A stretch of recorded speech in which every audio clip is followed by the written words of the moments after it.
And I grabbed the guitar and I went, okay, I can do that.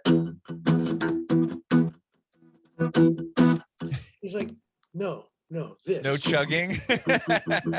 Now, at the time, this sounds probably relatively simple to you, but at the time, I couldn't diffuse. This podcast is about you, your journey in music, and we'll talk about the new record you have out. Where are you in the country? I recently moved to Nashville. Oh, nice. What about you? I'm still in California. Everyone else has moved to Nashville. Yeah, I've started in California. I'm originally from San Diego. Uh-huh. Are you in LA? Yeah, I've been here for many years. Brief hiatus in Colorado after the earthquake, and then moved back. But no, since 1978. Wow. Born and raised in California or no? No, I wish. I'd be much younger. I'd be 18 years younger. I moved here. I moved here when I was 18. Oh, okay. Let's talk about before that. Where were you born and raised? Born and raised in Quad Cities in Illinois. It's Moline, Rock Island, Davenport, and some say Bettendorf, some say East Moline. I was from East Moline. That side. What was it like growing up there? Wonderful. It was like almost like a Tom Sawyer type, novel. When I think back on it, my memory of it is just, everything was freedom, as riding my bike anywhere. No regulations, no helmets, no nothing, no seatbelts, no parents really. When I think about all of our friends, it's very much like that Charlie Brown cartoon where that's what our parents were. I don't recall any parents ever. It was just latchkey kids, or no? It was just our group of friends, and the parents were always in the home somewhere, but they never interfered, and they never, they never came in and said something to any of us unless it was time for the friends to leave. Of course, something drastic. Okay. But they never would get involved in, like, if we were in a fight, people would get, one guy would get pissed off and go home, or the other would say, like, screw you, whatever happened. Like no one ever interfered. It just didn't happen. That's funny. So when I recall our youth, there are no parents involved in those memories at all, other than, just the singular ones where I was specifically with my parents. So, sure. Wow. Well, how did you get into music? Well, I started, I was infatuated with music at a very, very young age. Elvis Presley. Mm-hmm. And my dad finally bought me a guitar because I would play the broom, and then the Beatles, obviously, that first album came out, and I carried it everywhere. And I was only, I was 5 years old. Wow. And I continued to, just kind of my infatuation with, had a little cassette recorder. I would record things on the radio and things like that. But then McCartney wrote Hey Jude, and Rubber Soul. I think I was 8 years old when that came out. He was French inhaling, if you recall the back of the cover, Oh yeah. French inhaling a cigarette, a fag. And I'm 8 years old. I'm thinking that's pretty fucking cool. Right. So exactly. I run to my mom's closet, and I get this, the cardboard centers of the hangers. Oh, sure. Yeah. The spindle or whatever they call it. And I broke that in half, and I took it to the fireplace, and I lit it on fire and inhaled it, and I coughed, profusely for, probably 15 or 20 minutes. It made me literally gag. So I thought maybe I won't smoke like McCartney, but I tried. You tried to smoke the hanger. Yeah. I tried to French inhale it. Was that it with you? one taste of the hanger and it was over. Yeah. But then, like everybody else, we get, or I should say every musician my age, get a band together around 11, 12 years old. And then we started playing our schools. My first job was at my middle school, and it was a very, very big deal. Got to play all these CCR tunes. So, oh, wow. And then the next thing I know, our sound is out. I'm mid-song and it's gone. And I look over, and one of my teachers and the principal is standing there, and the principal has the cable, the power Oh, cable in his hand. Like, wow. sorry, we had to pull the plug. You were too loud. So that was the end of that show. And that was in middle school? Yeah, that was Okay. probably 7th grade.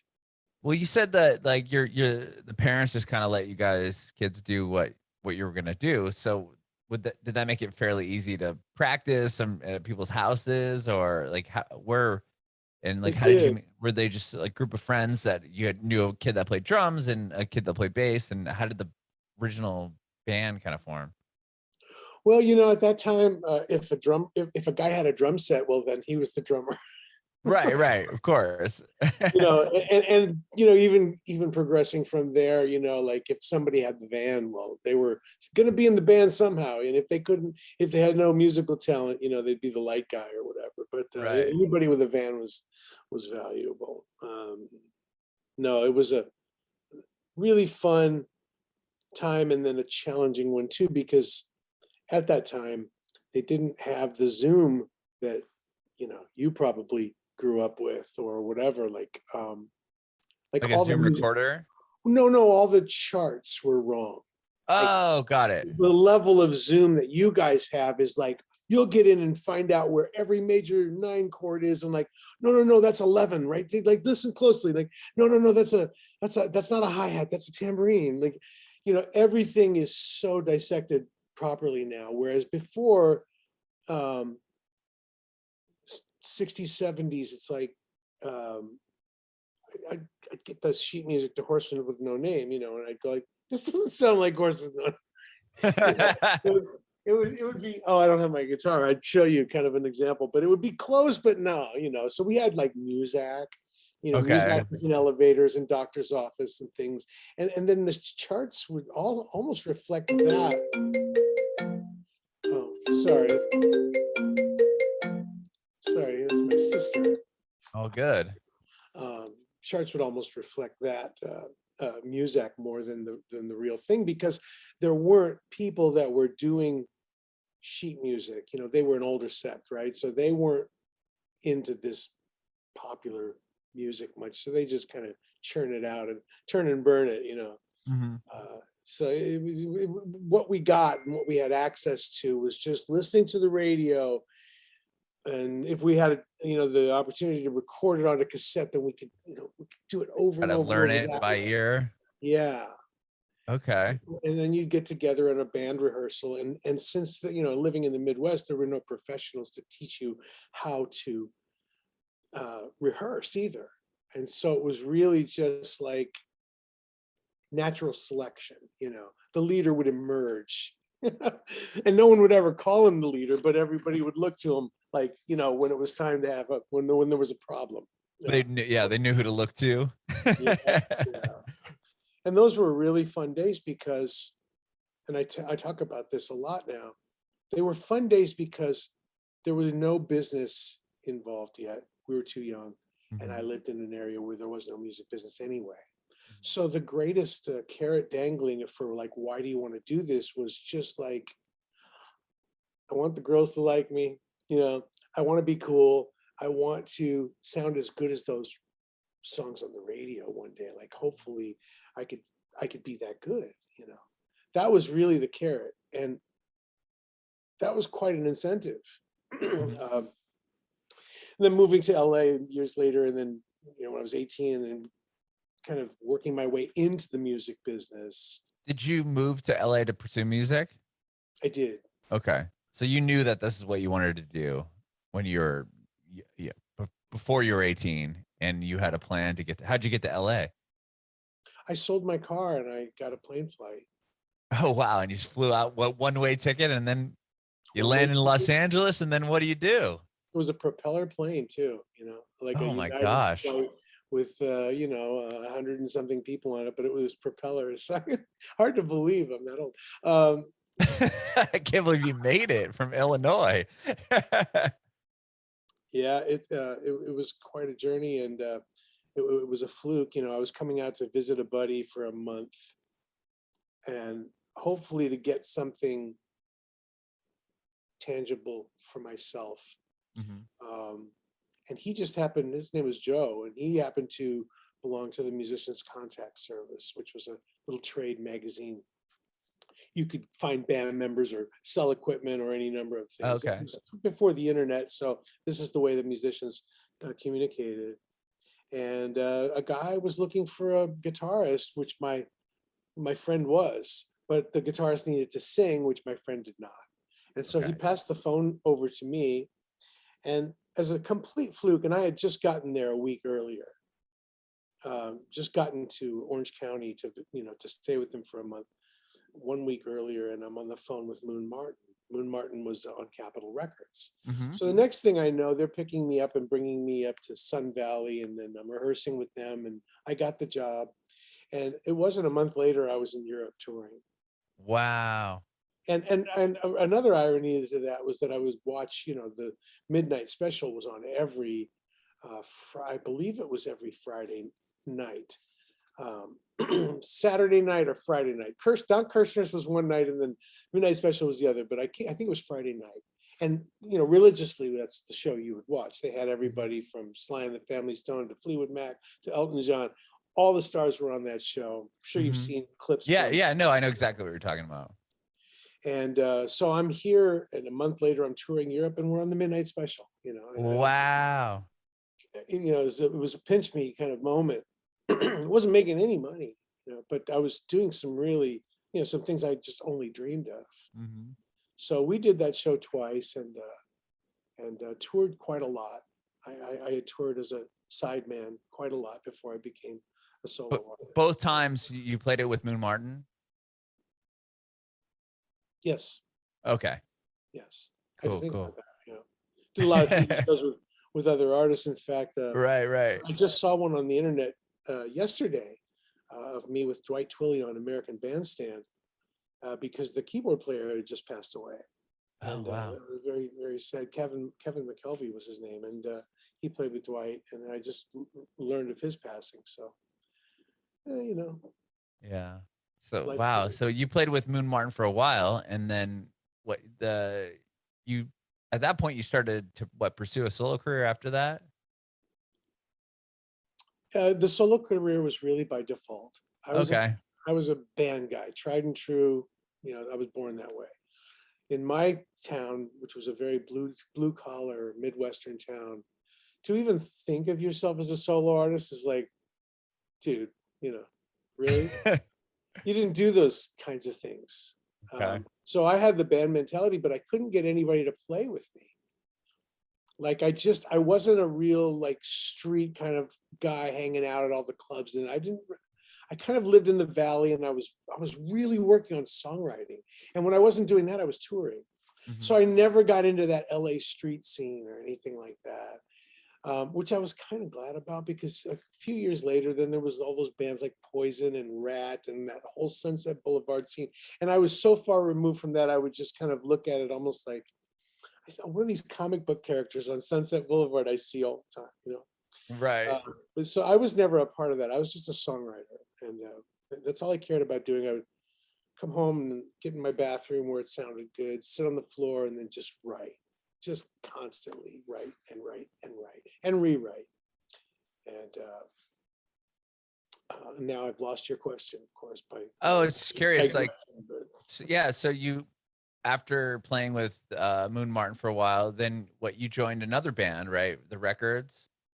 the records were in London, and they flew me over to join their band, which I did, and that was a wonderful experience.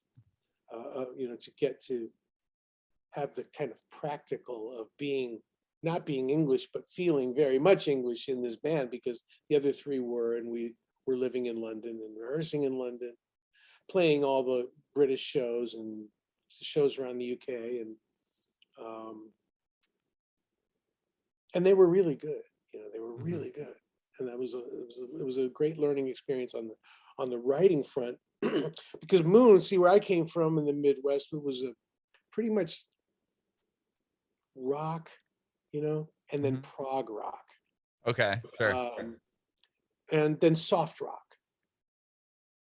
So you had Jackson Browne and James Taylor on one hand, you had Yes and Pink Floyd and Kansas on the other, and then you had Styx, which was going from prog into more the rock thing, and then Foghat and like, you know, Led Zeppelin and like anything bad or good that you would consider bad or good now. That's pretty much the template. Pentatonic scale stuff that was just, you know, all derived from blues.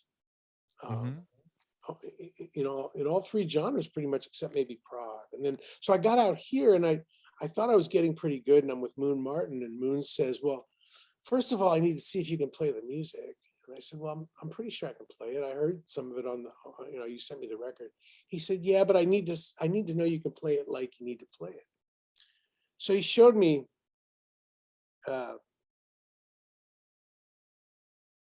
what was the song? Bad Case of Loving. Okay. Here, I'll grab this because I'll show you what I mean. So if some of it was you know, like I love this.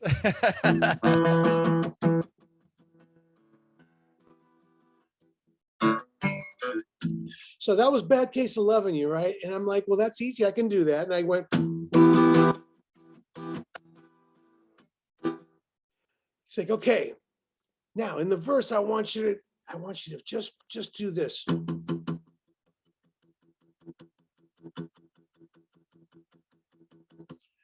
And I grabbed the guitar and I went, okay, I can do that. He's like, no, this. No chugging.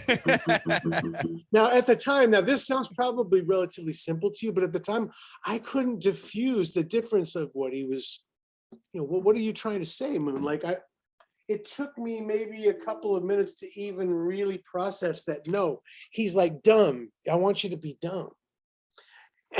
I thought he was joking. He goes, no, play dumb. You got to play dumb. So it took me that was an assimilating thing. You know, it took a couple of months probably for me to really get dumb. And was it like, I mean, to get dumb, like, does he just want you playing a certain way? And like, okay, like you're being too what, flashy if you were chugging a little bit more, or like, what does he mean by dumb? Well, I think that it's actually, and I talk about this in like in one of the new records. I have a song called "The Dark," and I had Ricky play, the drummer play very much like Nick Mason, and so it's just right cymbal snare to Okay. kick, boom and and I mean, you could almost be a beginner and play this. You think, although it's not as easy as it looks. But the methodology behind it is that every part has its place, and then once you put that,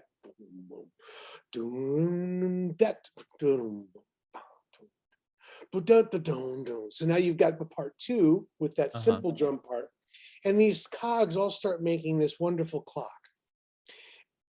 And if you don't play your part and you try to improvise and you sound more like Fish, you know, or the Grateful Dead, well, that has its merits, but it's not going to be that hooky thing that, you know, that the pop leader of the band wanted. I see what so you're that saying. was a really great teaching. The utility that taught me parts are essential to what made the Beatles. Like, if you listen to their outtakes or their live takes, they sound identical to the hits because everyone knew their parts. No one was improvising in the sense. Yeah, so to this day, whenever I get a chance to play with musicians that maybe don't have the seasoning or whatever, you know, they don't realize that, no, I'm focused on the kick drum. No, you just played a double kick drum there. Don't play a double kick drum there. That ruined that moment. Or right here, we need the double kick drum. Or you filled. I don't want to fill before this chorus. I want you to go into the chorus and crash on the two. You know, and so, you know, guys that are not seasoned with rehearsing day in and day out for months at a time don't realize that one guy is actually listening to everything that's happening on the stage or in the record, as a producer does in the studio, and it comes from really focusing and isolating your ears to one part at a time. And it's going to sound very novice and simple to a producer who's been doing this his whole life, but a lot of people don't know that. No, but it makes a lot of sense, right? I mean, instead of, because I would imagine, like, yeah, you'll go into a situation where the drummer might not play the same fill or do the same thing every time, or the guitar player might play the rhythm a little bit different, or like you said, like, maybe have it so it's not as like simple, like it's like you were doing. Like those are little things that sound minor, but in the grand scheme of the song, it could definitely throw it off, right? And throw people Well, off. absolutely. One difference in a kick drum pattern can throw the guitar player off, thinking you're going somewhere else, and so on and so forth. The same with the bass fills and all that. And then generally, you want your bed to be pretty consistent, so that someone can float through it. You don't want a robotic performance every night. You want some freestyle, but I don't think you can gamble with the bed. Right. You're almost better off doing the more robotic, because if you start going too off course, then At least for popular music, right. No, it makes sense. Jazz is another thing that I'm no jazz aficionado, but I watch and listen and marvel at jazz music, and I think they have a similar methodology, but but they're just such brilliant musicians, many of them, that they can get a lot from a little. Right, definitely. So after you do the records, is that when the solo career kind of begins? No, I toured with Del Shannon, and I toured with Dwight Twilley. Oh, so you were doing other band stuff. What year did you start playing as a solo artist? Like late 80s? I got signed to Warner Brothers in 1985. Okay. As a solo act. As a solo artist. How was that? I mean, that must have been a big moment. I mean, you're used to playing with other artists that maybe had been signed, but to sign your own deal. It was surreal, really, because I was really struggling. I toured so much, and it was hand-to-mouth touring. This was not Four Seasons touring. This was Motel 6 touring. Right. Sleeping in the van touring. Well, not sleeping in the van, but sleeping in a room that maybe made you wish you were in the van. Okay. No, it was wonderful, but it was tough, because a bunch of broke musicians out on the road together, and that day at a time, and there wasn't. Well, anyway, the lifestyle was different. Let me put it that way, without going into the gory details of it all. And pretty soon I got home, and I went, man, I can't do this anymore. I was already 24 years. I was only 24 years old. But I thought to myself, if I keep doing this, I'm going to lose myself more. I'm not going to be happy. So I have to find a record deal, or I have to go back home. So I kind of gave myself 6 months to get a record deal. And in that time, I got a bartender. A friend of mine knew Sonny Bono, and Sonny Bono had a restaurant on Melrose Avenue.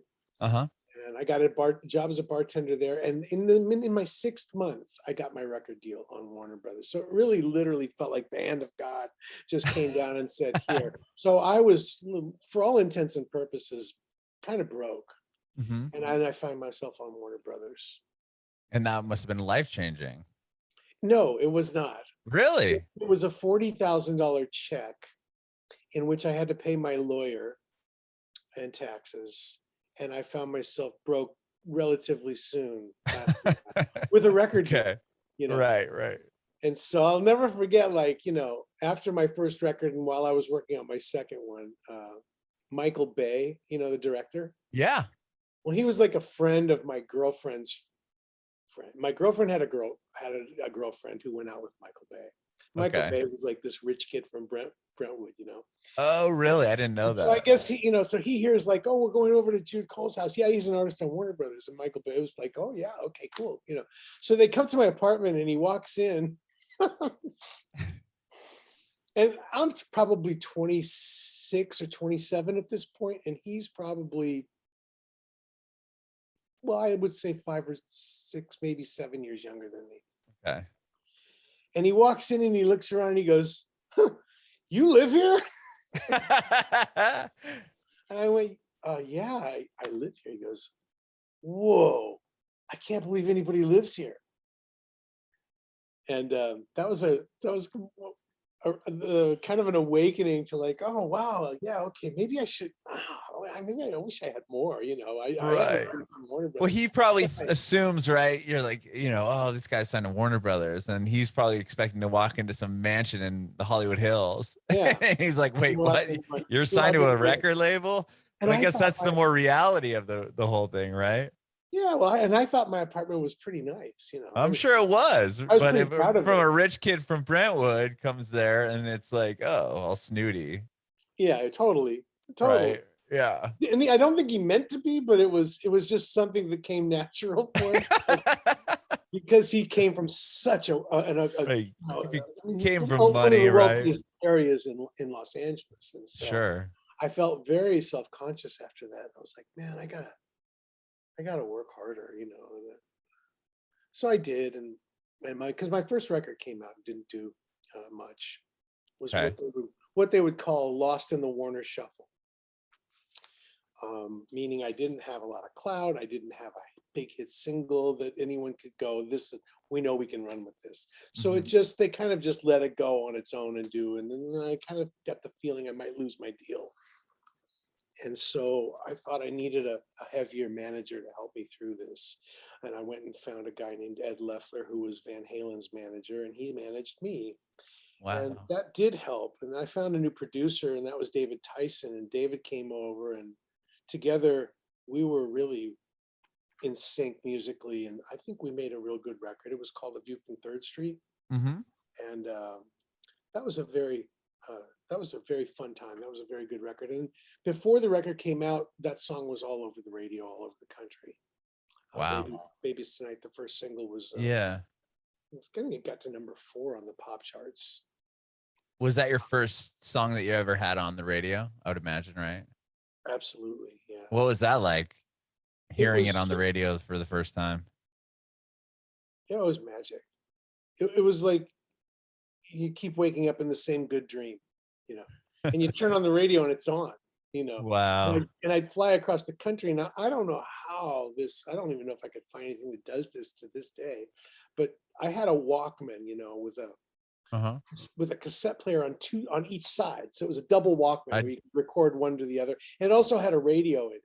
Wow, And, that's quite a high-tech piece of equipment. I don't, well, this is okay. So this is 1990 now, and but I'm still the flying across the tape to country. tape recorder. Oh no, it was like for a songwriter, it was great because you could ping pong, right? But Right. I was flying across the country, and I would tune into the stations as I was flying across the U.S.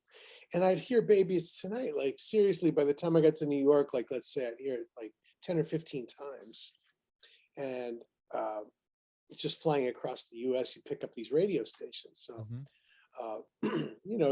it was a real magical, like I said, like a dream that you keep waking up to. Mhm.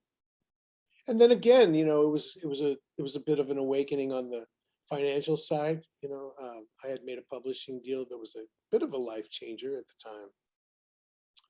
time.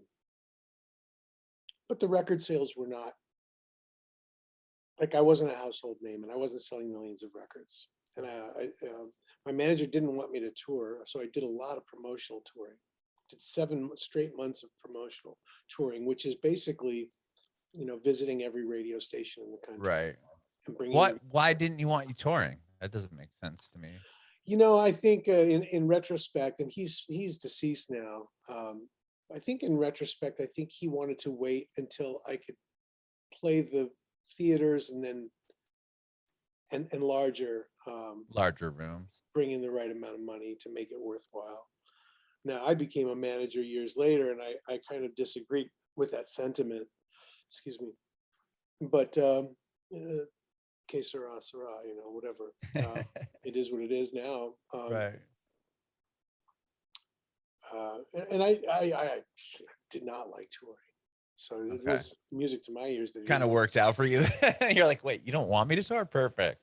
Yeah, so I didn't tour a tremendous lot as a solo artist. Okay. Those that saw me, I had a great show with a great band, and it really was like phenomenal. Um, and there's a lot of people that saw those shows to this day that come up to me and say, "Oh my God, I saw you at the Tower Theater in Houston, Texas, or whatever." And but I didn't tour a lot as a solo artist. I was Okay. really much more into writing and Mhm. making records, learning how to make records.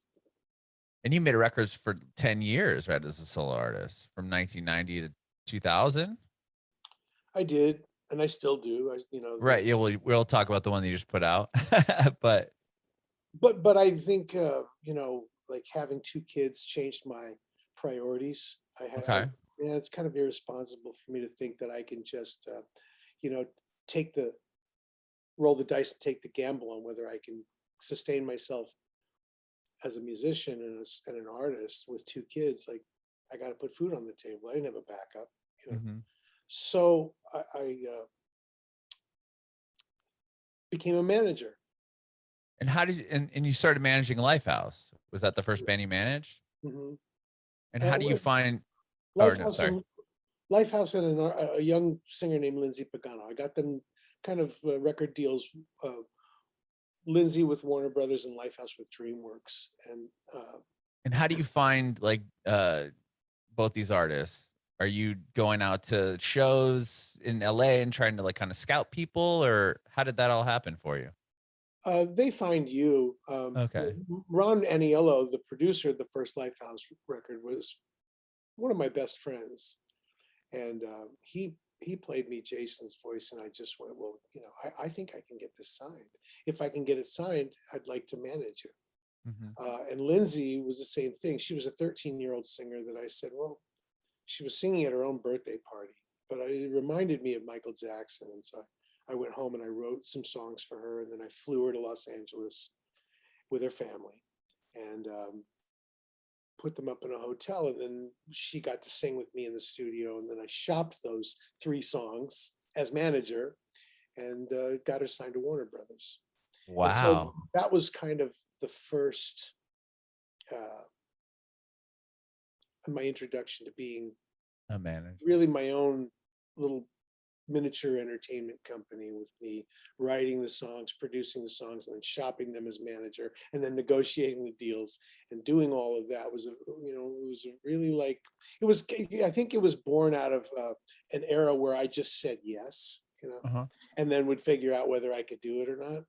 When you're a broke musician, you just say yes. Can you play Yes, with now figure Jaco it out later. Pastorius on the Joni Mitchell's next gig? Yes. Oh, really? Are you a jazz player? Yes. Of course I am. And then you're home studying jazz 101. Right, Um, right. well, because, I'll tell you a really quick, funny story about why that is. When I was 19, Blair, what's his first name? Something Blair, was the bass player of Tom Petty's band. Okay. And Tony Dimitriadis had called me and he said, you worked with Del Shannon on his record that, Tom Petty had produced this Del Shannon record that I sang on. And Tom wanted me to come and rehearse with them and see if I did an audition for the bass part. And so I said, well, and I'm 19 at the time, and I'm like, Tom Petty wants to try me out as bass player. Well, I mean, I play guitar, that. He goes, yeah, but can you play bass? I'm like, well, I don't know. I don't know if I can. He said, oh, well, maybe you should think about that. So I rented a bass. I went and rented a bass, and I started playing to Tom Petty's music. And I'm like, of course I can do this. I can do this. So I called him back a few days later, and I said, I can do this.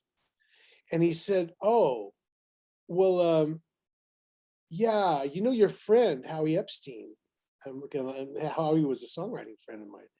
And so Tony knew that we knew each other. He said, and I said, yeah. He said, well, we just hired him. I went, oh, okay, great. So I just blew a gig with Tom Petty, right?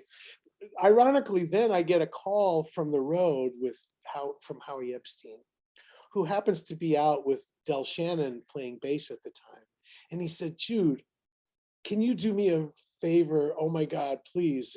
I'm playing bass with Del Shannon, but I just got the job with Tom Petty. Will you please come out and be the bass player for Del Shannon? So I ended up being a bass player, Okay. but with Del Uh, Shannon for a $300 a week gig, as opposed to, being in Tom Petty's band. oh, wow. So after that, I never said no. Okay. Just yes. Everything was yes. Yes to everything. Yes. Okay. That landed you, yeah, obviously a couple big management gigs. I mean, Lifehouse has a huge career. I scored films. I've written hits. I've produced hits. I've managed hits. I've done a lot of things. I was an interviewer on a television show. Was I natural for every one of these gigs? Absolutely, heavens not. But But you said yes. But I said yes. And you figured it out. I mean, that's the biggest thing, right? Of course you can do everything. And just go figure it out beforehand. Well, nothing ventured, nothing gained, as they say, and you only live once. But Sure. yeah, there are people that are better at everything that I do, I guess, and there's a lot of people who are a lot worse, I suppose. My game is really now at this point is a personal best thing. Like, can I do better? And Sure. that's what the two records I just made are really about that. Like, can I do better? And what was the inspiration behind, 20, 21 years later, deciding to put out a record? Or were you always writing? I mean, it sounds like you wrote for a bunch of other people as well as your own stuff. So, No, I didn't. I oh, really didn't. When I became a manager, I wrote with Jason Wade, the singer. yeah, singer. Like, he and I wrote a lot together. Okay. And so many of the singles were co-writes with Jason and I. But no, as a manager, I was very sensitive to the artists that I would either be working with, and there were quite a few in the interim, like didn't last. The relationships didn't last for whatever reason. But and then there was Lifehouse, and I never felt like pursuing my own career was going to be really good for the management side of things. I know for personal reasons, like I wouldn't want to be an artist with my manager out there promoting his own work. Like, I'd always wonder if maybe my opportunities were benefiting him more, or if he were, and you know what I mean? Like, Right. it would just be too weird. So I didn't want to release records while I was a manager. Okay. And things have slowed down for all these, obvious reasons, COVID and everything else. Like, things have slowed down to a point where I can comfortably talk about myself, and I can comfortably make records and just kind of do my best. What am I going to do with them?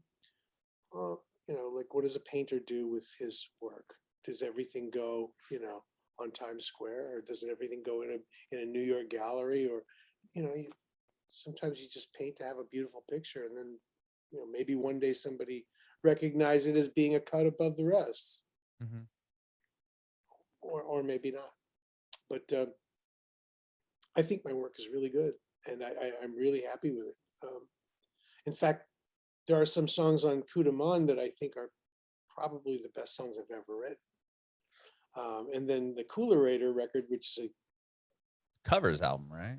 it's an homage to the 50s and 60s, with me really trying to record it with those sounds and those kind of techniques. Well, that was just fun as being a fanboy. It was just a total fanboy record. Were those records both done during like the COVID lockdown situation, or No, the had Coolerator started prior? has been in the works for 10 years, and Oh, okay. and it's really been kind of a labor of love. I would work on it when I could, but as I said, as a manager, I didn't always have time to work on my own music, and then when I did, I would, there's the creating of it, and then there's the administrative part of actually like getting it mixed, getting it mastered, getting it printed, and doing all of the things that it takes to actually kind of put it out. And so Mhm. I didn't have time to do all that. Sure. So, the new record though, was that, I mean, you talked about the other one being a 10-year project. What about this most recent record, the of all originals? The most recent I had put together as an EP, and I kind of put that out as a kind of toe in the water, but I didn't really put it out. I wanted to do something a couple of years ago, and then I thought, EPs, I don't really like EPs. I want a full record. So I added the other 5 songs to it and put the complete project together. And there's a song I really intend to do a video to, called Partners in Time. That I just think that as a songwriter, I have been able to grow. I have Mhm. been able to push myself, and I have been able to kind of do the work. And in all those years of management, I never stopped writing, and I'm really happy about that because it's a very therapeutic and kind of peaceful living. Sure. Are you still writing? Is it something you do like a daily thing, or just kind of as It's a inspiration daily comes? thing, but it's all over the map now. I'm doing things that you might not suspect. Like Okay. even getting into meditation type stuff. Like I'm just interested to do anything I haven't done. Mhm. I'm interested to play instruments I haven't played. I'm interested to do things I haven't done. The prospects of me releasing something and getting it heard by the masses is just not. There's really no forum there for that. And that was a big carrot, to get something on the radio at one point. It was like that was Right. the reason you did it. Uh-huh. Without that, it's kind of like, okay, I'm still going to do it, but there's only so much resources you can put into it. Mhm. You know, Yeah, for sure. And are you it's. still managing bands? I think the pragmatics come into view. I still manage Lifehouse, Uh-huh. and And they recently put a record out. We interviewed them in the beginning of this yeah, pandemic. okay, yeah, they're doing a similar thing where Jason's got Lifehouse. His real passion right now is a band called Oswald, that Mhm. he and the guitarist of Lifehouse, Steve Stout. Yeah, Steve. Yeah, they're both. That's who we spoke with, both of them. Yeah, and they're great, and they've been putting out 2 records a year. They are just churning and the stuff out, Yeah. and they keep getting better and better and better. And so it's kind of fun to watch. It's fun to watch Jason, who got on the whole uh, carousel of merry-go-round of interviews and shows and interviews Mhm. and shows. Like when you're a creative person and you want to write a song and make a record, that's really the most kind of mentally orgasmic thing you can do. Mhm. And only to switch hats and then go to this other side, which is dog and pony show. It's a carnival act. It's an every night same thing. Oh, how you Right. doing? Yeah. Oh, really? My record means the world to you, and it changed your life. Thank you. Like that, and you hear these things, and they register at first, but then when you're on tour for years and you hear this from everybody in every town, I think you get desensitized I by would it, imagine, right? Yeah, it's almost, and it you've starts heard to. it so many times where you're like, and it doesn't mean anything different to the person telling you that, but it's like you've heard it all, right? I mean, if I told you like your record changed my life, probably heard that a million times. It's for a different personality. Uh-huh. I can understand why the Beatles didn't tour. You know, Uh-huh. it's not for like a friend of mine for many years, Kiefer Sutherland, the actor, and we had a record company together. I mean, Uh-huh. he was such a celebrity that we'd literally be sitting at lunch, and you'd feel it. You'd feel the presence of someone in the restaurant. They'd stop in their tracks, and you could feel like, oh shit, Like somebody's stopping in their tracks. someone wants an autograph on a napkin or something. And can I swear on here? Yeah. And they're like, no fucking way, dude. No fucking way. Dude, check this out. And they're like, dude, you gotta talk to my mom. Hold on a second. You just say Oh hello to my man. mom. Just say hello Yeah. to my mom. And it's literally that annoying. And I'm like, if I was Kiefer, I would tell this guy to go fuck himself. I'm Right. trying to But he be can't, right? Because then it's all over TMZ and like, oh, can you believe what Kiefer Sutherland said to the blah blah blah? right. He can't.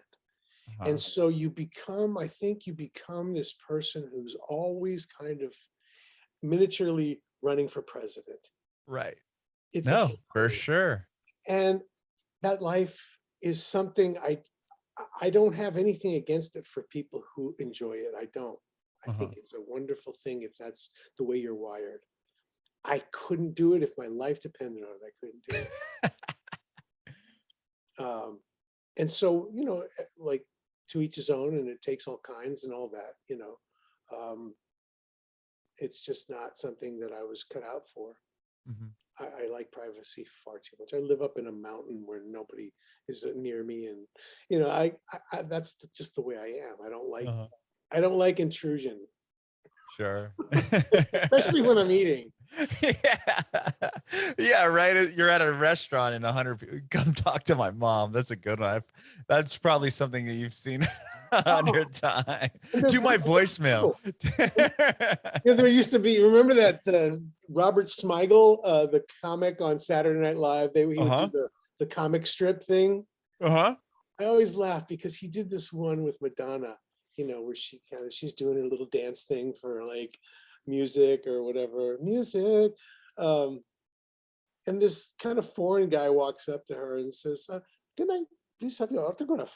And she's like, yeah, sure. And she signs his autograph, and he walks away from it, and then he comes back and he goes, you know, can I please stick my finger in your ass crack? And she's like, yeah, sure. And so he just puts his hand on the back of her. I'm like, that's perfect. Right. That's perfect. Can I stick my finger in your ass crack? Oh man, that is hilarious. Real quick, I'm curious to know, because I have a funny Lifehouse story for you. When I was in, what year was it? Junior in high school, Lifehouse played our prom at our high school in San Diego, and they won, like some girl won a 2002, I believe it was. Either you had a big prom. Yeah. Well, we won like okay, so this girl that was in my grade, she won like a 17 magazine contest.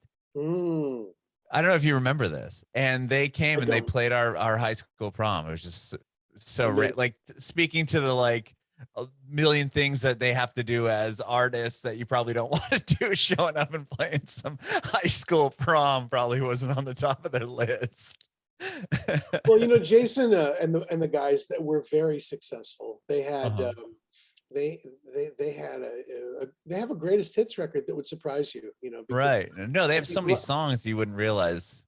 Yeah, a lot of people hear that and go, man, I didn't realize how many hits this band had. They had a lot of hits, but they were never written about like by the Spin magazines or the, you know, the Rolling Stones, like would always dismiss bands like Lifehouse, and for whatever reason. And I think when you live that kind of career where you're, you know, shaking babies and kissing hands, so to speak, for radio, and that's your existence is to make records, to tour, and to visit radio. Right. It's not the Radiohead dream. You think like, oh man, you know, I'm reading these wonderful things about myself, and they're getting to into the nuances of every lyric I write, and you know, they want to know what kind of coffee I drink, and they just want to know what makes me tick. You know, that's not your life when you're Jude Cole or when you're Lifehouse or when you're many bands, most bands. Only the coveted, highly coveted few get that kind of really hyperbole attention of like, whoa, you know, like sometimes they overthink it, you know. Like in James Taylor's case in the 70s, he was on so many covers of Rolling Stone, and they deciphered so much that he finally realized, man, they're reading shit into my lyrics that aren't even there. True, right. Everyone should have that kind of existence as an artist, because you know, this is the mentality that most budding artists have in their dreams of like, no, man, I don't want to be about that. I really want people to think this about me or that about me. It's like, dude, you'll be lucky if people think about you at all. At all, right? Yeah. Get a song on the radio and then worry about it. So true. Get a song on the radio and then worry about, like, you know, whether people think that, you know, you were influenced by Muddy Waters or not. Okay. Right, right. But right now it's really, and so there are not a lot of acts that get that kind of thing, but we all wish at some point in our career that we were one of them. And then at some point you go, well, okay, like and I think in Jason's case, you know, he's made a lot of money, he's had a tremendous amount of success, and he doesn't want to bend over for radio anymore. He just doesn't want to do it. Right. Well, And what's there to offer him anymore? I came from 16 years of doing radio, man. And it's like to the point where when I was kind of on the outs of it, it was like, no one cares. No well, one cares anymore. in my era, which is just the one a little before Jason's, I think we're 20 years apart, right? Mhm. So in my area, there was independent promotion and payola. Oh, right. Of course. So you didn't have to do all that stuff. Uh-huh. You got to be an artist and you did interviews, and the manager would protect the artist from having to go out and make himself or herself accessible to every single person on the planet. Mhm. But when they broke down that, when the Joe Isgrove thing happened and the hitmen and all that, with the independent promotion, that was a nasty word. You weren't allowed to even utter it in the halls of the record companies. Mhm. And so they very cleverly figured out, well, we don't need to be paid. Just give us your band. Right. Let us steal your band's audience. And that was a hefty price for bands who wanted to be on the radio to pay, because they would trade their, you know, that's why you would go to a lot of shows, and behind the, you know, the band playing would be, you know, Kiss FM or, you know. No, yeah, that's where I came So from. they were 91X. We would trade. I mean, it's just classic. Like, okay, if we wanted the Offspring, we had to play the 10, you know, crappy bands, not crappy, but new signings that they, you know, whoever was working the record had. Like, okay, well, you're gonna add these 3 bands that we just signed, but when your Christmas show comes around, we're gonna dangle the, you know, whoever can draw to be your headliner. right. So if you were a band making $50,000 a night as your kind of Like your guarantee. as your normal guarantee, if it was, let's say 50, then you would get an offer from a radio station like WPLJ or one of those, like, you know, New York stations, and they'd say, well, we'll pay 20. Right. If that, And or the we won't pay unspoken you. and the unspoken is like, you'll take the 20 and we'll play your record, and you bet, and you'll hope that we'll play your record. We won't even let you hope that we play your record if you don't do the show. Right. And that was payola all over again. Of course. Right. And it probably still is. I'm not really involved in doing it anymore, but it probably now, without COVID, before COVID struck, of course, but I'm sure it still works in very much the same way. Oh yeah, I came from it right even through COVID. That's when I left. I mean, if you look at it, it's like say we wanted Lifehouse to do the show, or they wanted us to add their record. It would be like, well, what can you do for a giveaway? Can you give us like 15 signed vinyls and, you know, a meet and greets and 5 meet and greets? Yeah, we'll do that. They're playing here. Okay, then we'll add your song. You know, I mean, there's not necessarily, but they'll offer those things in hopes that you go, okay, we'll add the record, or we'll talk about tickets to the show because we'll be giving them away. Now everyone knows that Lifehouse is playing wherever because we have, you know, 50 pairs of tickets to give away.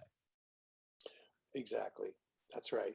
And it becomes a deconstructing process, and you don't know it. On one level, you're getting more radio airplay.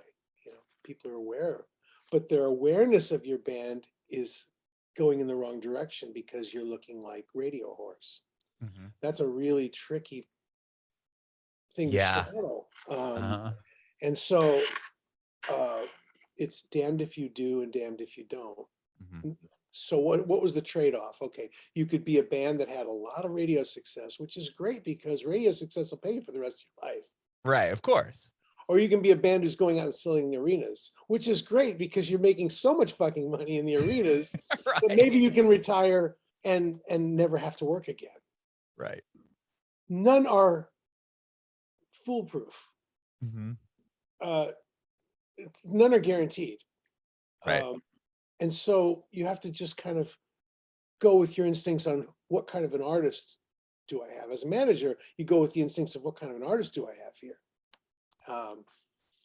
And so Yeah, I guess you'd have to play to every band differently. I'm sure the way you cater to Lifehouse would be different from how you cater to another artist. Like, okay, well, I know that they work well doing X, Y, and Z, whereas this artist might be better off if we try to do, they're a touring band. We're going to put them on the road, 11 months out of the year. Even they might not have a radio hit, but they can draw 500 kids in each town that they go to, and we'll play that. Well, I had to make really, I think, poignant fork in the road decisions with Lifehouse because Jason Wade is a very unique person, just a spiritually and wonderful, humble, beautiful guy.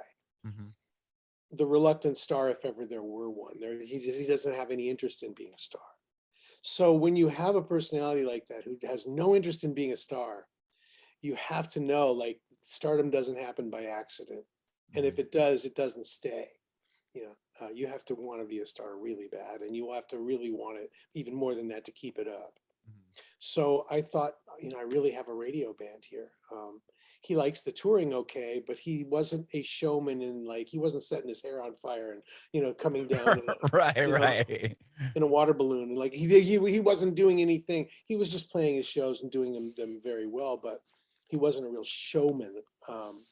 And so of theater proportions. So it was kind of that. I had to make decisions based on like radio was really where it was at for Lifehouse. Sure. But it was a demoralizing process over 20 years because all of the shaking of the hands and the politics that are played to get on the radio and all of the rest, there are real rewards in it. But at some point, it's like, okay, enough is enough.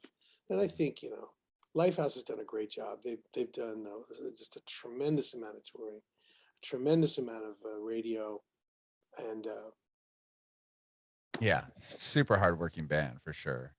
And Oswald is dope too. I mean, I really like that band. Oswald is Jason's release from all that. Like he gets to call his own shots. He gets to do it his way. He never has to do an interview if he doesn't want to. He doesn't have to do a radio station if he doesn't want to. And he puts his own records out, and I think he's in heaven. I love that, and I'm glad that that to me it makes me feel better that or good actually, really good that he was willing to spend the time and chat with us for our podcast, because he doesn't have to do that, No. especially anymore. Yeah, it's rare that he does that. He doesn't really like to do it much. Yeah, so him and Steve did, and it was a blessing for us. Yeah. Well, Steve's been a real burst of energy too, because Steve is younger and came into this like he was a fan of the band. Well, he saw it as an opportunity more than like the guys that have been in the band for 20 years, Right. Guys that have been in the band for 20 years. Like, what time's the show? Like, no offense to them. They've done a great job. Right. But they've just been doing it for so dude, long. Man, come on, we should, do this to the artwork. And like, he just has this energy to do things that I don't think anybody else really had. And so that was really a nice thing. And then I think Jason learned this about him because of the Oswald. And so it's all been a really, we'll see where it goes from here. That's kind of fun. It's very cool. Very cool. And thank you so much, Jude, for doing this. I mean, yeah, my pleasure. I really appreciate it. It's so cool to speak with someone that, has been doing this for so long and has such knowledge in all aspects of the industry. I think it's cool. My infinite wisdom here, right? Yeah, for sure. I used to tell Lifehouse a lot. I'm a good manager for you, not because I'm so smart, just because I made so many mistakes. I won't let you make them. I like that. Well, I have one more question. I want to know if you have any advice for aspiring artists. No. I don't. I like that. You don't? None? Okay. Look, the only thing I can add to that is that I think we've taken mentoring too far. Okay. Most artists that I see that make it didn't have mentors. They didn't. They found a way. I heard a thing that Dave Grohl was talking about once, and I'm like, oh my God, that's how I got signed. He said this thing that's just identical to what I did. I was BAF, broke as fuck. And I lived in a single apartment with a cassette deck, like one that's hooked up to your stereo receiver. Right. And then I had a boombox. And so I would record my guitar part and vocal into the boombox, take the cassette, put it over to the cassette deck that was in the stereo, play that through the speakers, record another boombox cassette doing the bass and the harmony. I got signed to that. Wow. Like your and own little so- 4-track. So I wasn't going to a seminar, or learning how someone else wrote that. These tricks are all good, I guess, to learn what people do. But I think there's a little too much importance, especially now with YouTube, where everybody wants to teach you all their tricks. I think your tricks are what's going to be really important. If you're learning somebody else's tricks, like, that's cool. But if you don't know how to, reinvent them into your tricks, then this mentoring thing is, my point is, I think it's been taken a little too far. So no, I don't have any advice. Just do your own shit. Bring it back.